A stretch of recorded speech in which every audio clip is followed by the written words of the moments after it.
والا سن لیں. کوئی خاموش ہے تو آپ طلب کر کے دیکھیں کہ وہ خاموش ہے.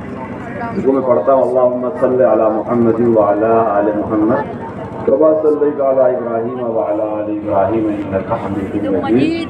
اللہم بارک علی محمد وعلی آل محمد کما بارکت علی ابراہیم وعلی آل ابراہیم انک حمید مجید.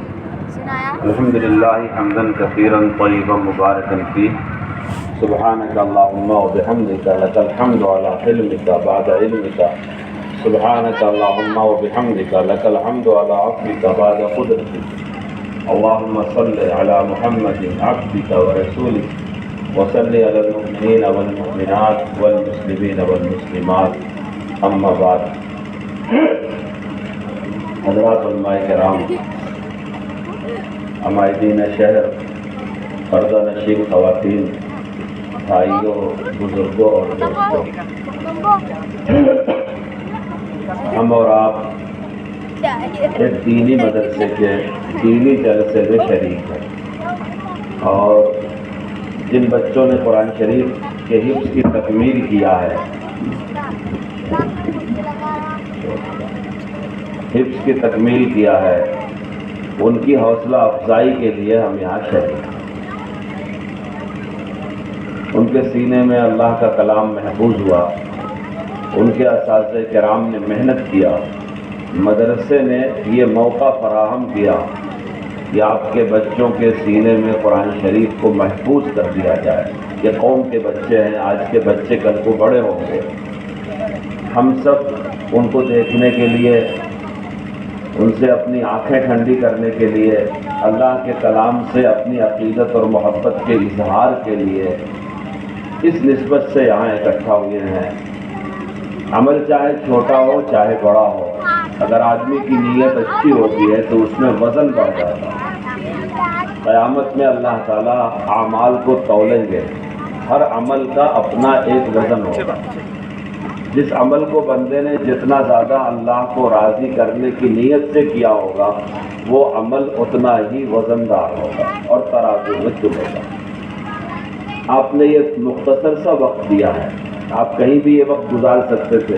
روز آنا تو یہاں جلسہ نہیں ہوتا، آپ کا یہ وقت گزر ہی جاتا ہوگا، لیکن آج آپ یہ احتساب کریں، یہ احساس کریں کہ اللہ کی کتاب کی خدمت کے لیے آپ کا یہ وقت صرف ہو رہا ہے. اس کا لمحہ لمحہ، منٹ منٹ، ایک ایک لحظہ کل کو آپ کے نام اعمال میں نیکیوں کی شکل میں لکھا جائے گا. اللہ تعالی ہم کو، آپ کو اس کی قدردانی کرنے کی توفیق عطا فرمائے. میرے عزیز دوستو، آپ کا شہر بیدر تاریخ کا انتہائی نہ مٹنے والے نام کا شہر ہے. جو ہندوستان کو جانتا ہے، ہندوستان کی تاریخ کو جانتا ہے، وہ بیدر کو ضرور جانتا ہے. ہو سکتا ہے کسی نے کم پڑھا ہو، نہ پڑھا ہو، سماج کو، سوشل کو، معاشرے کو، جغرافیہ کو، ملک کو نہ جانتا ہو. اگر وہ بیدر کو نہیں جانتا تو کوئی تعجب کی بات نہیں ہے، لیکن جس میں تھوڑا سا بھی شعور ہے اور جو ہندوستان کو جانتا ہے، تاریخ کو جانتا ہے، وہ بیدر شہر کو ضرور جانتا ہے. آپ حضرات اس شہر میں رہتے ہیں، آپ کے آبا اجداد یہاں رہے. اس شہر کی جتنی بھی دینی خدمات ہیں، یہ آپ کا مشترکہ ورثہ ہے. یہاں کی مسجدیں ہوں، یہاں کے مدرسے ہوں، یہاں کے اسکول ہوں، یہاں کے کالج ہوں، یہاں کی تنظیمیں ہوں، وہ سب آپ کی ہیں، آپ کی ضرورت کی ہیں، آپ کے لوگوں کی بنائی ہوئی ہیں، اور آپ کی میراث اور آپ کا ورثہ. آپ میں اور آپ کی نسلوں میں یہ احساس ہونا چاہیے کہ یہ ہماری چیز ہے. جب آدمی کسی چیز کو اس نظر سے دیکھتا ہے کہ یہ ہماری ہے، تو اس کے سوچنے کا انداز بدل جاتا ہے. اور جب وہ کسی چیز کو اس نظر سے دیکھتا ہے کہ یہ ہمارے علاوہ کسی اور کی ہے، تو پھر اس کے دیکھنے اور سوچنے کا انداز بدل جاتا ہے. میں جس شہر میں جاتا ہوں، وہاں کے مسلمانوں سے سب سے پہلی اپیل یہ کرتا ہوں کہ ہم جس شہر میں ہیں، اس شہر کی جتنی بھی دینی خدمات ہیں، کوئی بھی کر رہا ہو، کوئی جماعت کر رہی ہو، کوئی تنظیم کر رہی ہو، کوئی ادارہ کر رہا ہو، کوئی عالم کر رہے ہوں، کوئی غیر عالم کر رہے ہوں، اگر دینی ملی خدمت کوئی بھی کر رہا ہے ہم اس کے لیے معاون اور مددگار بنیں، اس کو اپنا سمجھیں۔ جو خدمت بھی ہمارے لائق ہے ہم اس سے دریغ نہ کریں۔ جتنے کام اس وقت امت کے ہو رہے ہیں، چاہے وہ دینی ضرورت کے کام ہوں، چاہے وہ دنیاوی ضرورت کے کام ہوں، جیسے ہم اور آپ ایک دینی مدرسے کے جلسے میں بیٹھے ہوئے ہیں، یہاں اتنے سارے بچوں کی دستار بندی ہوئی ہے، اسی طرح بہت سارے عربی مدرسوں میں حفظ کرنے والے بچوں کی دستار بندی ہو رہی ہوگی، اور اسی طرح بہت سارے عربی مدرسوں میں جو بچے عالم بنے ہیں ان کی بھی دستار بندی ہو رہی ہوگی۔ یہ ساری تعداد مل کر کے بھی ہماری ضرورت کو پورا نہیں کر پا رہے ہیں۔ ہماری ضرورت کیا ہے؟ اس ملک میں دینی انتظامات کرنا یہ مسلمانوں کی اپنی ذمہ داری ہے۔ مثال کے طور پر مسجد میں اذان دینے کا انتظام مسلمان کو خود کرنا ہے، سرکاروں کی ذمہ داری نہیں ہے۔ نماز پڑھانے کا انتظام مسلمانوں کو خود کرنا ہے۔ مسجد بنانے کا انتظام، اسے آباد کرنے کا، اس کی ریپیئرنگ، شکست و ریخت کو دیکھنے کا مینٹیننس مسلمان کی ذمہ داری ہے۔ آپ دنیا کے کسی اور ملک میں چلے جائیں، وہاں کے دینی کام کو وہاں کی عوام اپنے کندھوں پر نہیں لیتی۔ یہ صرف اور صرف ہندوستان ہے جہاں کے مسلمانوں کا یہ مزاج بنا ہوا ہے کہ وہ دینی کام کو اپنا کام سمجھتے ہیں اور اس کو اپنے کندھوں پہ لے کر کے اسے پورا کر رہے ہیں۔ اور جہاں تک یہ قوم دنیا میں پھیلی ہوئی ہے وہاں تک اس کا یہی مزاج ہے کہ اپنی جان، اپنی مال سے وہ اپنے دین کا انتظام کرتی ہے، کسی وزیر، امیر، خزانہ، سلطنت سے امید نہیں رکھتی۔ میں آپ سے عرض کرتا ہوں، ہندوستان میں مسلمانوں کی تعداد 25 سے 30 کروڑ تک کی ہے، جن کی 80% کی تعداد دیہاتوں میں بستی ہے اور 20% کی تعداد مسجدوں میں بستی ہے، شہروں میں بستی ہے۔ ظاہر ہے اتنے مسلمانوں کے لیے قبرستان، اتنے مسلمانوں کے لیے مسجد، اتنے مسلمانوں کے لیے اذان، نماز، اقامت، قرآن، مکتب، مدرسہ، تراویح کی ضرورت، یہ تقاضا بہت بڑا تقاضا ہے۔ آپ یہ سمجھتے ہوں گے کہ ایک شہر میں 2 مدرسہ ہے، 20 بچے حافظ ہو گئے، ریاست میں 4-5 بڑے مدرسے ہیں، بخاری شریف کی تکمیل ہوئی، دستار بندی کر دی گئی، ان کو عالم اور فاضل کہہ دیا گیا۔ جتنے مدرسوں سے یہ نکل رہے ہیں علماء فضلا، اس کے بعد بھی دینی ضرورت باقی ہے۔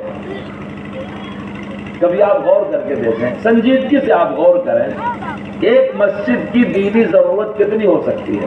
آپ کی مسجد میں ایک اچھے خطیب کی ضرورت ہے جو جمعہ کے دن اچھا خطبہ دے سکے، ایک اچھے قاری کی ضرورت ہے جو سنت کے مطابق نماز پڑھا سکے، ایک اچھے نائب امام کی ضرورت ہے کہ اگر امام صاحب کو کوئی عذر ہو تو نائب امام صاحب نماز پڑھا سکے۔ اگر وہ مسجد محلے کی ہے اور وہاں کی آبادی 100-200 گھر مسلمانوں کی ہے تو ان کے بچوں کو دین سکھانے کے لیے اگر 40 بچوں پر ایک استاد کا حساب مانا جائے تو 200 گھر میں اگر 200 بچے ہیں تو 5 مدرسین کی ضرورت ہے۔ اور اللہ کی کتاب نازل کی گئی ہے اس لیے کہ مسلمان اپنی زندگی میں اسے اپنائے۔ قرآن کریم اس لیے آیا ہوا ہے، یہ اللہ کا کلام ہم سے کیا کہتا ہے، اس کا کیا تقاضا ہے، اس کا کیا مطالبہ ہے۔ ہماری مسجدوں میں تفسیر قرآن ہو، ہفتے میں 1 دن 2 دن ہو، تو ایک اچھے مفسر کی بھی ضرورت ہے۔ اس طرح ایک مسجد میں دینی خدمات کے لیے کئی اور آپ علماء کرام سے پوچھ لیں،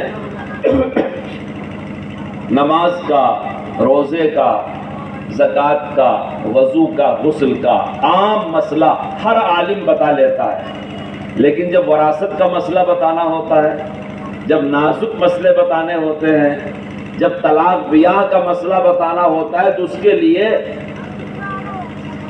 مفتی کی ضرورت ہوتی ہے، متخصص کی ضرورت ہوتی ہے، اسپیشلسٹ کی ضرورت ہوتی ہے، پروفیسر جسے آپ کہتے ہیں ان کی ضرورت ہوتی ہے، جو اس علم کے ماہر ہوتے ہیں۔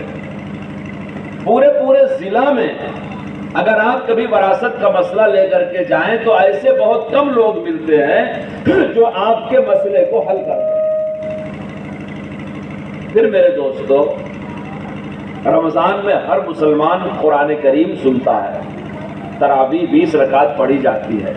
ایک اچھے حافظ کی ضرورت ہے جو رمضان شریف میں ہم کو پورا قرآن شریف صحیح سنا دے۔ ہم تو حافظ نہیں ہیں، اس حافظ کو ہمارے لیے ایک سامع کی بھی ضرورت ہے کہ جو اس کے قرآن کو پیچھے سے سنتا رہے۔ کبھی کبھی آپ تراویح میں دیکھتے ہوگے امام صاحب پڑھتے کہیں سے کہیں پہنچتے، پیچھے سے ایک سامع ٹوکتا۔ جہاں کہیں سامع ہیں وہاں کی بات کر رہا، ورنہ ہماری مسجدوں میں آج بھی 95% مسجدوں میں سامع میسر نہیں ہے۔ قرآن سنا، یہ مسلمان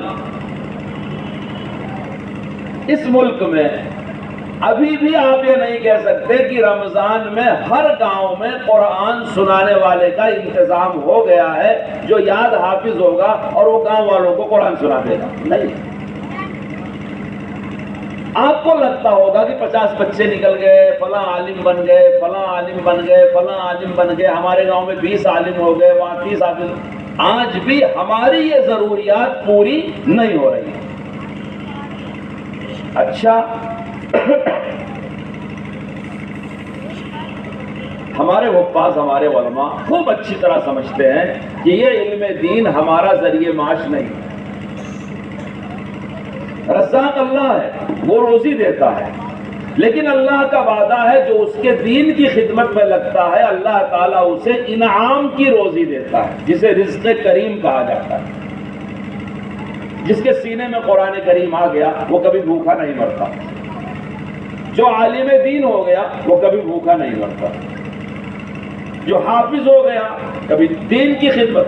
اگر کوئی اچھی اذان پکارنا جان جائے اور آپ میں سے جو لوگ اس بات کو نہ مانتے ہو، میں آپ کو کہتا ہوں آپ تجربہ کر کے دیکھ لیں۔ آپ اپنے مدرسے میں آئیں، اذان سیکھ لیں، اقامت سیکھ لیں اور قریب کے ایک دیہات میں چلے جائیں اور صحیح اذان پکار کر کے آپ وہاں قیام کر دیں، آپ بھوکے نہیں رہیں گے۔ آنکھ سے نظر نہیں آتا، کوئی نہیں پوچھے گا، ہاتھ ٹوٹ گئے ہیں، کوئی نہیں پوچھے گا، کان سے سن نہیں پاتے، کوئی نہیں پوچھے گا، اٹھ بیٹھ نہیں سکتے، کوئی آپ کے اندر یہ عیب نہیں نکالے گا کہ آپ کو تو نظر نہیں آتا، آپ کے تو دانت ٹوٹ گئے ہیں، آپ کی جھریاں پڑ گئی ہیں، آپ بوڑھے ہو گئے ہیں، آپ چل نہیں پا رہے۔ اگر اذان پکار دیا آپ نے صحیح تو محلے والے آپ کو بھوکا نہیں سونے دیں۔ اللہ کے دین میں اتنی تاثیر ہے کہ جو آدمی اس سے جڑ جاتا ہے وہ کبھی، یاد رکھو، ننگا، بھوکا، پیاسا، بے عزت نہیں ہوتا، کیونکہ یہ اللہ کا علم ہے، یہ نبی کا علم ہے، یہ جہاں جاتا ہے اپنی خصوصیات کے ساتھ جاتا ہے، جس کے اندر یہ اترتا ہے اس کو یہ بلند کرتا ہے، اسے خوشحال کرتا ہے، اسے سکون دلاتا ہے۔ میں آپ کے ذہن میں صرف ایک بات اتارنا چاہتا ہوں کہ آپ جتنے حفاظ، علماء دیکھ رہے ہیں، فضلا دیکھ رہے ہیں، اس کے باوجود ہمارے ملک کے مسلمانوں کو ابھی اور کی ضرورت ہے۔ سب جا کر کے ہماری ضروریات پوری ہو سکتی ہیں۔ میں آپ سے پوچھتا ہوں، ایمانداری سے بتاؤ، کیا بغیر کلمے کے مسلمان نہیں مر رہا ہے؟ آپ کرناٹک میں ہیں، میں آپ کو کرناٹک ضلع کے بلاری ضلع، کرناٹک اسٹیٹ کے بلاری ضلع ایک کارگزاری سناتا ہوں۔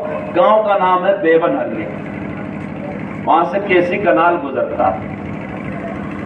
کچھ سال پہلے تک، جب تک وہاں مکاتب نہیں بنائے گئے تھے، وہاں لوگ اپنے مردوں کو کنال میں ڈال دیا کرتے تھے۔ میں آپ کو آندھرا پردیش کے گاؤں کا نام بتاتا ہوں، وجیا نگرم کے پاس گاؤں ہے، ندی کے کنارے 30 سال سے مسلمان اپنے مردے جلا رہے ہیں۔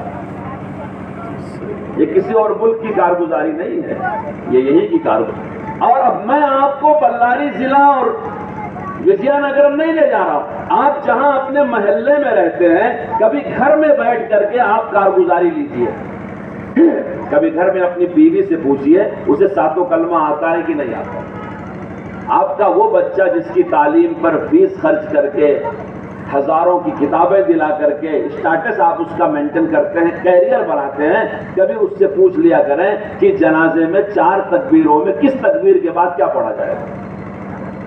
ایک وہ طبقہ جو بالکل سماج میں پسماندہ ہے، بیکورڈ ہے، پچھڑا ہوا ہے، صبح سے شام تک دھول مٹی میں کام کرتا ہے، وہ دین سے بے خبر ہے۔ ایک وہ طبقہ جو 5 اسٹار زندگی گزار رہا ہے، بڑی VIP زندگی گزار رہا ہے، وہ بھی دین سے بے خبر ہے۔ وہاں دنیا کی زیادتی نے اسے دین سے محروم کیا ہے، یہاں غربت اور افلاس نے اسے دین سے محروم کیا۔ اور جس ملک میں آپ رہتے ہیں وہاں ایسی سازشیں ہیں کہ دونوں کو مرتد بنانے کی کوشش کی جا رہی ہے۔ ان کو غربت کی وجہ سے ارتداد کی طرف کھینچا جا رہا ہے، اسلام سے دور کیا جا رہا ہے، اور ان کو دولت کی وجہ سے دور کیا جا رہا ہے۔ ایسی حالت میں ہمارے ان مدرسوں کی، ان مکتبوں کی، ان علماء کی، ان مشائخ کی، ان خانقاہوں کی، ان بزرگوں کی جتنی بھی دینی خدمات ہیں اس کی ضرورت بہت زیادہ بڑھ جاتی ہے۔ اس لیے ہم کو ان کا تعاون کرنا چاہیے، اور ان کا بہترین تعاون کیا ہے؟ جب کبھی تعاون کی بات آتی ہے تو لوگ یہ سمجھتے ہیں کہ چندے کی اپیل کی جائے گی۔ ہم چندے کی اپیل کبھی نہیں کرتے۔ ہم جہاں کہیں قرآن کریم کی نسبت سے جلسے میں جاتے ہیں، ہم آپ سے تعاون 2-3 طرح کا چاہتے ہیں۔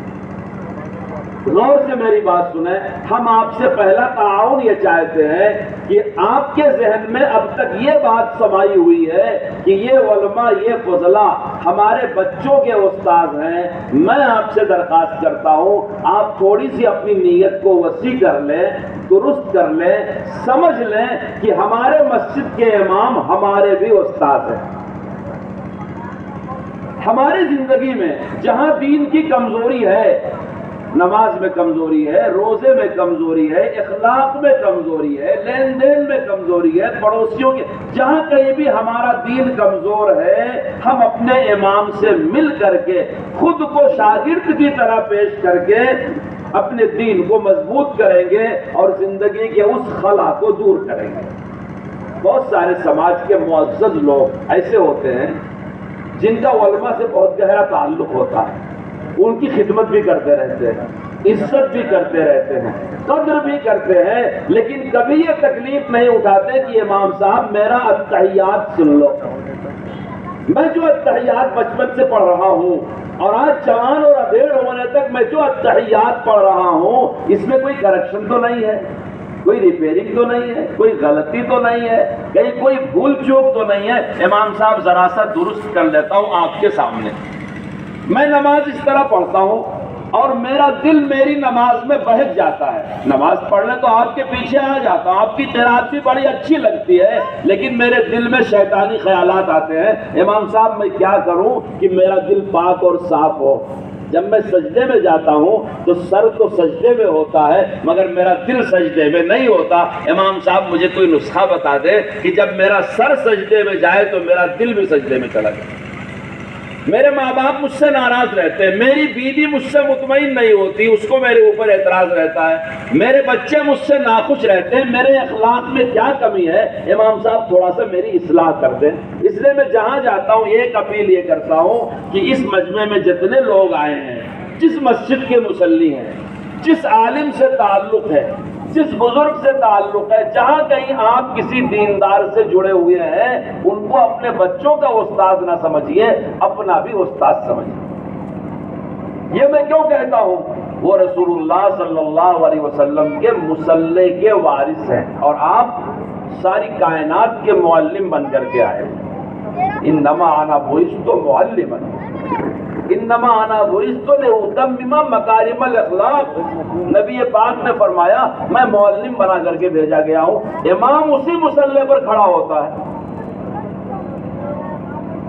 ہم اپنے دین کی ضرورت اپنے امام سے اگر نہیں پوری کریں گے تو بتائیے دنیا میں کون سی جگہ ہے جہاں ہماری یہ ضرورت پوری ہوگی؟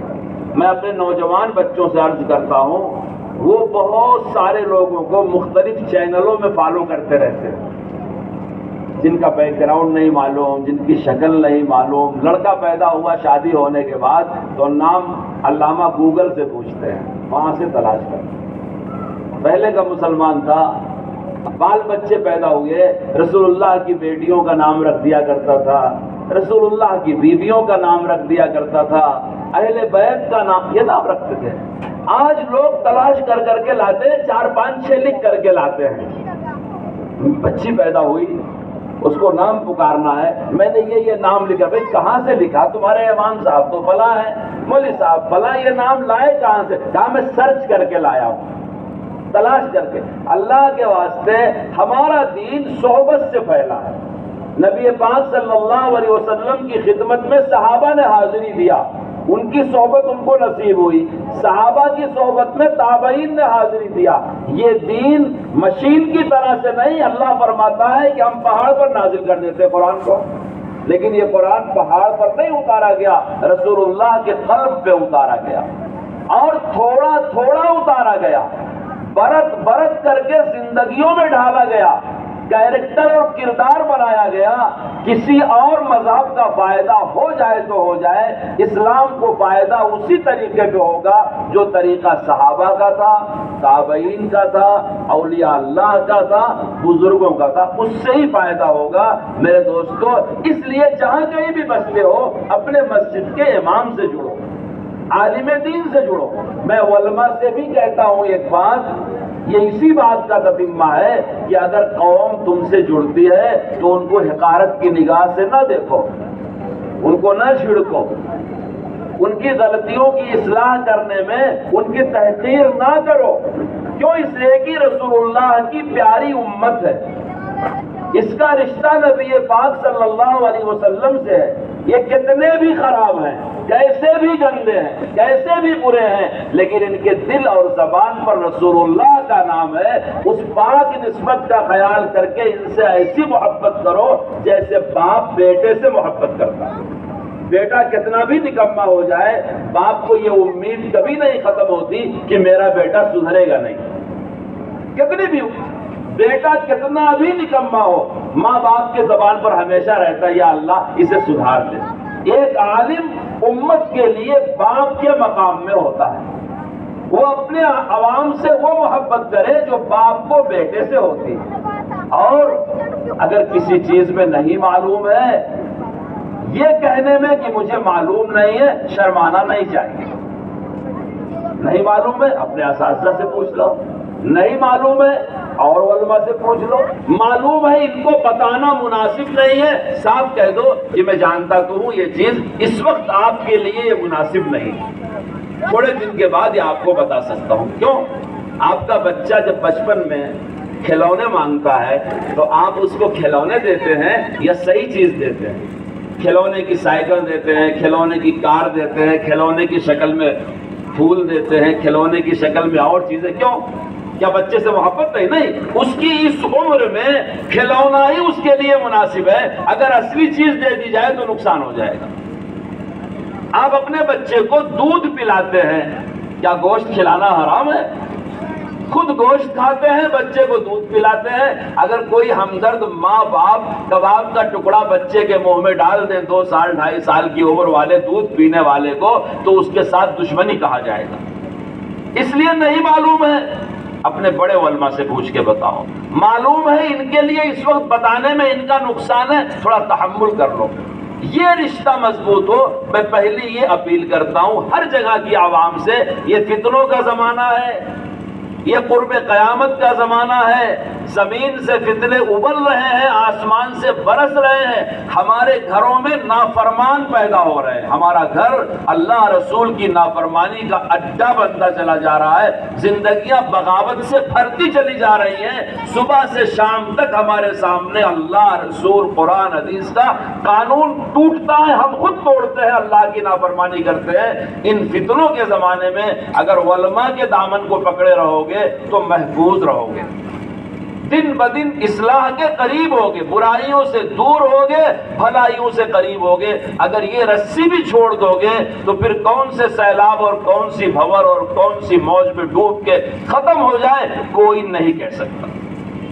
دوسری یہ اپیل کرتا ہوں کہ آپ اپنا ذہن یہ نہ بنائیں کہ یہ مدرسے یتیم خانہ ہے، خیرات خانہ ہے، زکوٰۃ خانہ ہے، بیکار خانہ ہے۔ میں علماء کرام سے بڑی معذرت کے ساتھ کہتا ہوں، آپ بھی مدرسے کا تعارف اس طرح نہ کرائیں۔ غریب بچے پڑھتے ہیں، یتیم بچے پڑھتے ہیں، لاوارث بچے پڑھتے ہیں، اپنی خیرات، اپنی زکوٰۃ، اپنی نہیں، یہ سارے کے سارے مدرسے یاد رکھو رسول پاک کا مہمان خانہ ہے۔ یہ بیکار خانہ نہیں ہے، یہ خیرات خانہ نہیں ہے، یہ زکوٰۃ خانہ نہیں ہے، یہ نبی پاک کے مہمان خانہ ہے۔ ہاں، مسلمانوں سے اس وقت کہا گیا تھا کہ ان مدرسوں کو زکوٰۃ دو، اس کا ایک خاص پس منظر تھا، وہ بھی سمجھ لیجئے۔ ہماری قوم لگاتار 3 جنگوں میں نقصان اٹھائے ہوئے تھے۔ جب 1601 میں انگریز ہندوستان میں آیا، سراج الدولہ کی لگاتار جنگوں میں مسلمانوں کو شکست ہوئی، قتل عام ہوا تھا، قوم کٹ گئی تھی، لٹ گئی تھی، پٹ گئی تھی۔ سلطان ٹیپو شہید رحمت اللہ علیہ کی شہادت 1799 میں ہوئی۔ اس وقت سارا نقصان مسلمانوں کا ہوا تھا، انگریزوں نے ان کی پوری مملکت میں کھل کر کے قتل عام کیا تھا۔ پھر 1857 میں شاملی کے میدان میں، جسے آپ غدر کہتے ہیں، پورے ملک میں قتل عام ہوا تھا، لاکھوں علماء کو پھانسی کے پھندے پہ چڑھا دیا گیا تھا۔ اس وقت کا یہ حال تھا کہ جنازہ رکھا جاتا تھا، کوئی جنازے کی 4 تکبیر کہنے والا پڑھا لکھا مسلمان نہیں ملتا، جس کا بھی پیجامہ ٹخنے سے اوپر، جبہ لمبا، چہرے پر سنت داڑھی، اس کو پھانسی کے پھندے پہ چڑھا دیا گیا کہ مولوی ہے، مولوی ہے، مولوی ہے۔ لیکن اس وقت کی قوم کا مولویوں سے بہت گہرا تعلق تھا۔ ایک گاؤں میں حاجی رحمت اللہ کیرانوی، کیرانہ کے تھے، جنہوں نے مکہ مکرمہ میں سولدیہ مدرسہ بنایا۔ حاجی اس مدرسے کو جانتے ہیں، وہ پہنچ گئے، انگریزی فوج پورے گاؤں پہ ٹوٹ پڑی، مولوی آیا ہے۔ گاؤں والوں نے نہیں پتہ بتایا اس مولوی کا۔ آج کا زمانہ ہوتا تو لوگ بولتے ہاں فلاں صاحب پر انعام ہے، یہ ہے، وہ ہے، دے دیتے اٹھا کر۔ لیکن وہ صحیح معنی میں قرآن کے معتقد تھے، حدیث کے معتقد تھے، سنت کے معتقد تھے۔ لکھا ہے ان کے تذکرے میں کہ ایک ایک گھر کو توڑ توڑ کر کے، چیزوں کو ڈھکیل کر کے، دیواروں کے پیچھے جہاں کہیں گھاس لدی ہوئی تھی، گھاس ہٹا ہٹا کر کے تلاش کیا کہ جی مولوی کہاں چھپا ہے، مولوی کہاں چھپا ہے۔ گاؤں والوں نے پورے گاؤں کی ویرانی برداشت کر لیا، مگر مولانا رحمت اللہ کیرانوی کہاں یہ نہیں بتایا۔ پھر انہوں نے ہجرت کیا، بھوکے پیاسے ہجرت کر کے مکہ مکرمہ پہنچے۔ دوسرے بزرگ حاجی امداد اللہ مہاجر مکی رحمت اللہ علیہ کے پیچھے بھی انگریز تھا، وہ بھی ہجرت کر کے مکہ مکرمہ پہنچے۔ جب یہ دونوں لوگ پہنچے ہیں بھوکے پیاسے، ان کے پاس 2 روپیہ تھا، عمرہ کیا، حلال ہوئے، 1 روپیہ حجام کو دے کر کے حلق کرا لیا۔ حلق کو ہمارے آندھرا پردیش میں گنڈو ہونا کہتے ہیں، گنڈو کرا لیا۔ اس زمانے میں کھینچ کر کے زمزم پلایا جاتا تھا، 1 روپیہ زمزم کھینچنے والے کو دے کر کے زمزم پی لیا۔ اس کے بعد کوئی اسباب نہیں ہے، نہ کھانے کا نہ پینے کا، طواف کرتے رہتے تھے، زمزم پیتے رہتے۔ اس کے بعد انگریزوں نے اس ملک میں فری مشن اسکول چلائے، اور جس کے باپ انگریزوں سے لڑتے ہوئے شہید ہوئے تھے، انہی کی اولاد کو کہا کہ ہم کو دے دو، ہم ان کو فری مشن اسکول میں پڑھائیں گے، لکھائیں گے، نوکری دیں گے۔ جن کے گھروں میں ہاتھی جھومتے تھے، خزانے بھرے ہوئے تھے، جن کے گھروں میں مامائیں اور خادمائیں تھیں، وہ عورتیں نان شبینہ کی محتاج ہو گئیں۔ بچوں نے کاسہ گدائی لے لیا، غیرت مند عورتوں نے اپنے گاؤں چھوڑ کے دوسرے گاؤں میں چولہے برتن کر کے پیٹ بھرنا شروع کیا۔ ہماری قوم 3 بڑے قیامت خیز حالات سے گزری تھی، سراج الدولہ کی جنگ سے، سلطان ٹیپو شہید کی جنگ سے، شاملی کے قدر والی جنگ سے آپ اس قوم کے فرزند ہیں. اتنی لٹی پٹی بھوکی پیاسی قوم کو علماء نے آواز دیا تھا کہ تمہارے پاس زکوٰۃ ہے تو ادا کرو، ہم تمہارے بچے کو حافظ بنائیں گے. کیوں؟ اس قوم کے پاس اپنا پیسہ تھا ہی نہیں. تمہارے پاس خیرات ہے تو ادا کرو. آپ کبھی مدرسوں کی تاریخ پڑھیں، مسلمان گھاس کاٹتا، گھاس بیچ کر کے پیسہ مدرسے میں جمع کرتا. کھیتوں میں مردار جانوروں کی ہڈیاں چنتا، وہ ہڈیاں بیچ کر کے پیسہ مدرسے میں جمع کرتا. پتجھڑ کے موسم میں پتے اکٹھا کرتا، پتے بھربوج کو بیچ کر کے وہ پیسہ مدرسے میں ادا کرتا. ایک ایک طرف حاجی عابد علی صاحب رحمت اللہ علیہ سید زادے تھے.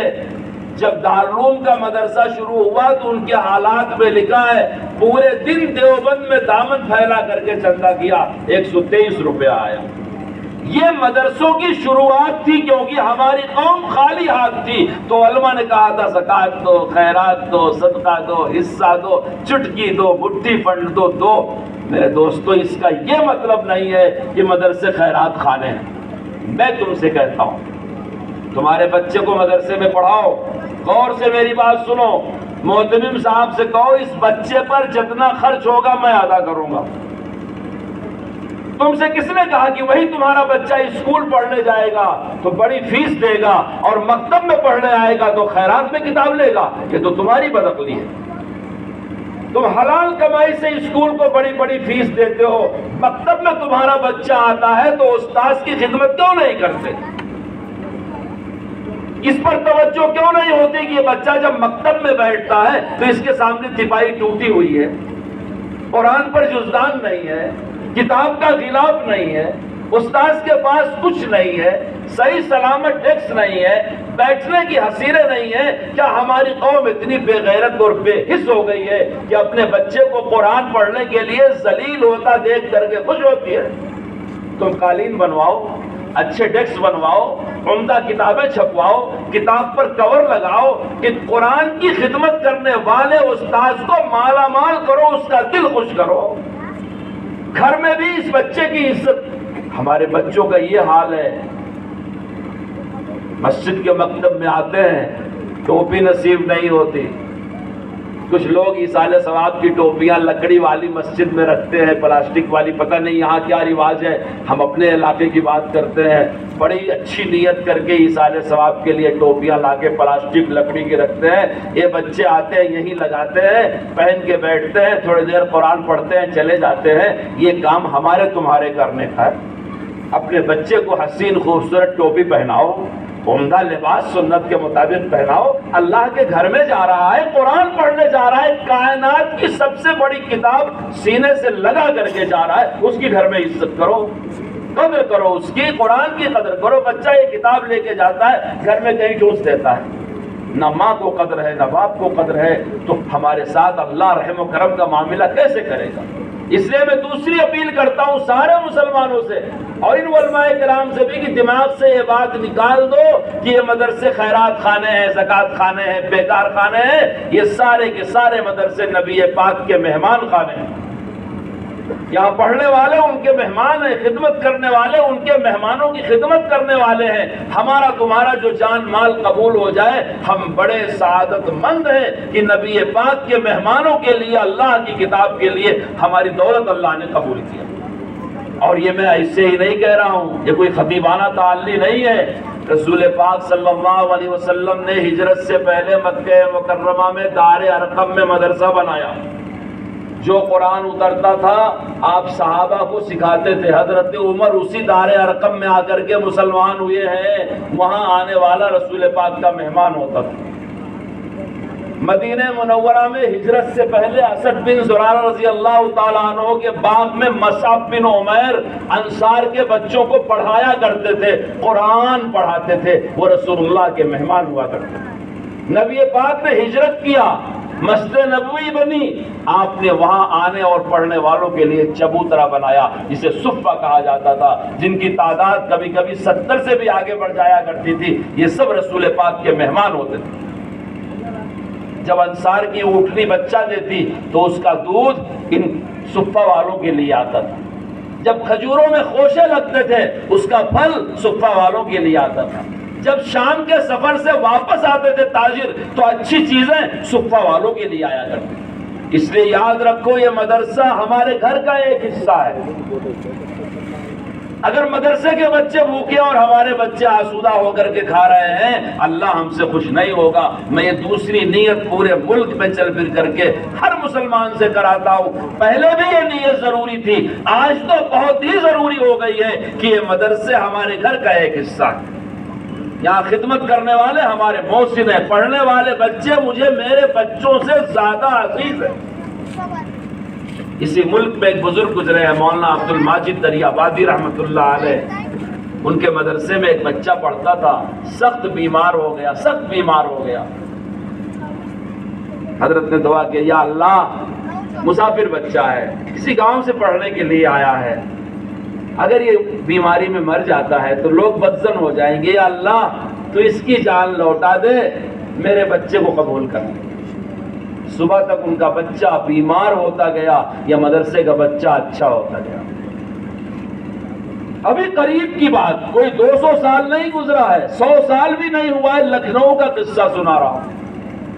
اس لیے آج اگر ہمارے سروں پر ٹوپی, چہروں پر داڑھی, زبان پر الحمدللہ سبحان اللہ اور دین کی یہ شکلیں ہیں, اس کے پیچھے ہمارے بزرگوں کی, علماء کی بہت بڑی قربانی اور بہت بڑی محنت ہے. اس محنت اور قربانی کا سلسلہ آپ کو آگے بڑھانا ہوگا کہ آپ ایک نیت تو یہ کریں کہ ہمارے امام, ہمارے عالم, ہمارے بھی استاد ہیں, ہمارے بھی مربی ہیں, ہم ان کے محتاج ہیں. دوسرے, مدرسہ ہماری زندگی کا ایک حصہ ہے, رسول اللہ کا مہمان خانہ ہے, اس میں میں اپنے بچے کو بھی پڑھاؤں گا. بڑی کڑوی بات ہے, آپ کو بری لگے گی, مگر میں کہتا ہوں بہت سارے مدرسوں کے ذمہ داروں کے بچے مدرسے میں نہیں پڑھتے, اور اب تو یہ زمانہ ہے پڑھانے والوں کے بچے بھی مدرسے میں نہیں پڑھتے. کیوں؟ اگر ہمارے بچے کے سینے میں قرآن آ جائے گا تو کیا اس کی زندگی کا نقصان ہو جائے گا؟ جو بنانا ہے بچے کو بناؤ, لیکن پہلے دیندار مسلمان بناؤ. اپنے بچے کے لیے دین کی بنیادی تعلیم کا بندوبست کرو, اس کی ذمہ داری ہم ہی کو لینی ہے.